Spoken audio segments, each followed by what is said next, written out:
is going to be stopped just because there are a few trees in its way. We cut the trees down, we build boxes. If you want to build a daycare center, build it, and maybe they will come, but please don't build it in Rengstorff Park. Thank you. Thank you, Mr. Pollack. At this point, we'll move on to item number 7. Excuse me, 8. We're going to take 8 out of order. Thank you. We're going to take items initiated by council as noted on the agenda. Oh, this thanks. The item report was prepared by Councilmember Perry, so I'll ask that you kick it off with an explanation.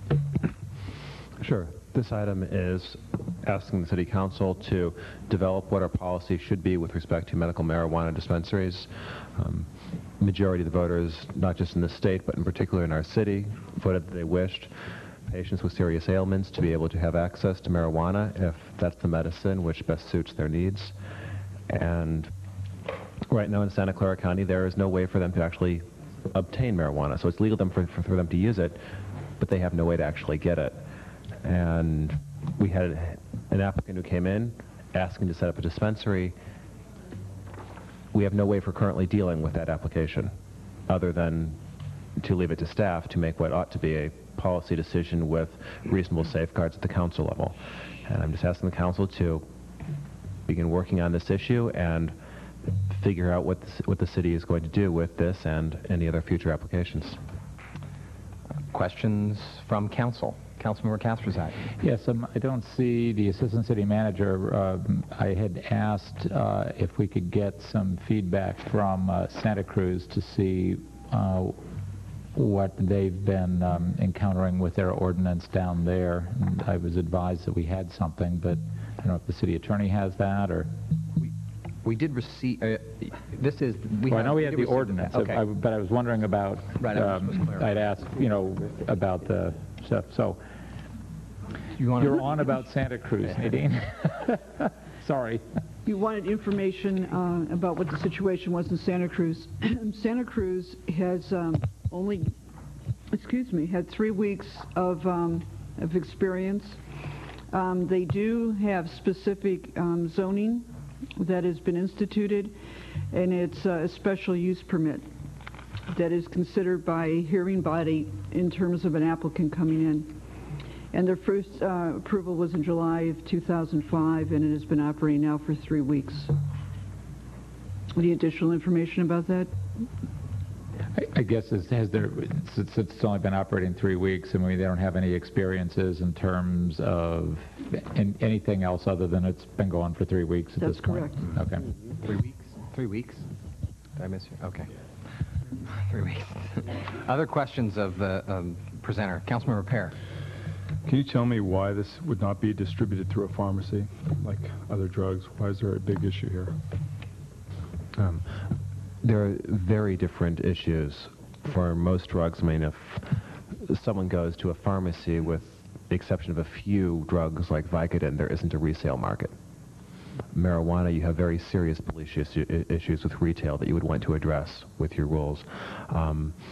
In other words, a pharmacist is looking primarily for drug interactions, dealing with a very large number of drugs.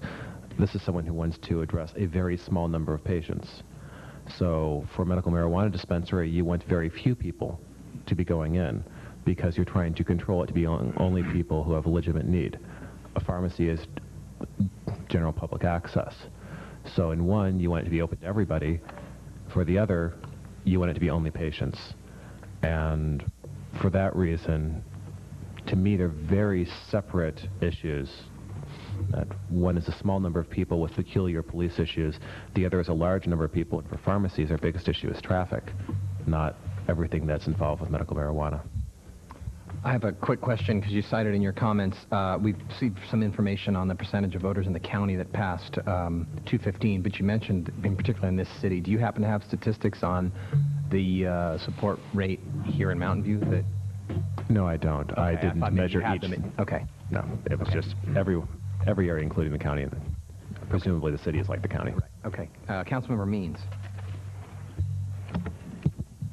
I'm not sure I understood that, what you just said, in terms of the there are a lot of drugs that have different uses, different numbers, different markets. It seemed to, like you said, this is different, but you could still do it that way. So, and my second question on that, so let's go through on that, is, you know, what do you know, and maybe this is something we find out in a study later on, is how do we resolve the federal issue in terms of the recent court ruling on the Commerce Clause? So, okay, you can respond to that, I guess. Okay, first one's easier.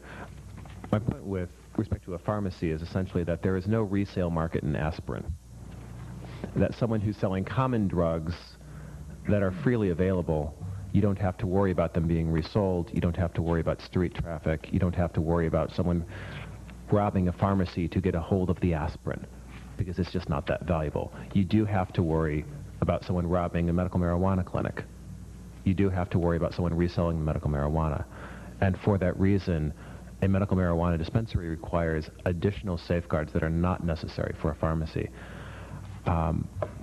There's nothing I can do to help the Supreme Court understand the Interstate Commerce Clause. That one is far beyond me. I will leave the state of California and the federal government to fight out the issues regarding medical marijuana between them. Currently, the state of California is beginning to set up some rules and regulations regarding how counties are to deal with this, and I was going by those.